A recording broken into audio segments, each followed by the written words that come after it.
মানুষের প্রতি মানুষের এত হিংসা, বিশেষ করে আমাদের বাংলাদেশি বেশি।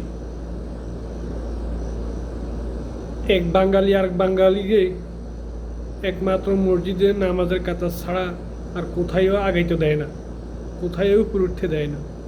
এই যে হিংসা করে একটা লাইক কমেন্টও ভিডিওতে দিতে চায় না, যদিও তার পকেটের 10 টাকা খরচ হয়ে যায়। এত পরিমাণ, বিশেষ করে শুধু এটা বাংলাদেশের ভিতরে আছে বেশি। নামাজের কাতারের মধ্যে ওই সময় ঠিকই সাপোর্ট করে, কিন্তু ফেসবুকে কেউ কার করে হিংসা করে সাপোর্ট করতে চায় না, একটা লাইক দিতে চায় না, একটা কমেন্ট লিখতে চায় না, একটা শেয়ার তো দিব দূরের কথা। যদি তাদের কারো সময় নষ্ট হয়ে গেছে, কারোটা পকেটের টাকা খরচ হয়ে যাবে, এমনটা কেউ চিন্তা ভাবনা করে। কিছু কিছু মানুষ এরকম আছে, সবাই না, তবে বেশিরভাগই এরকম মানুষ।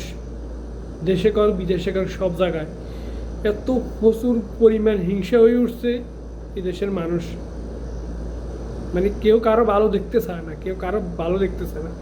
আমার ভিডিওতে যদি একটা লাইক দিয়ে একটা কমেন্ট করে দেয়, যদি আমি উপরে উড়ে যাই, তাহলে তো বেচারা সমস্যা হয়ে যাবে। এই হলো অবস্থা। তো এইভাবে কি ভিডিও তৈরি করা যায় ভাই? ভাবছি ভিডিও করা বাদ দিয়ে দিব, এসব আর ভালো লাগে না। খাল্লি বাল্লি ভাই, 1,45,000 ফলোয়ার, ভিডিওর মধ্যে 5টা লাইকও পড়ে না।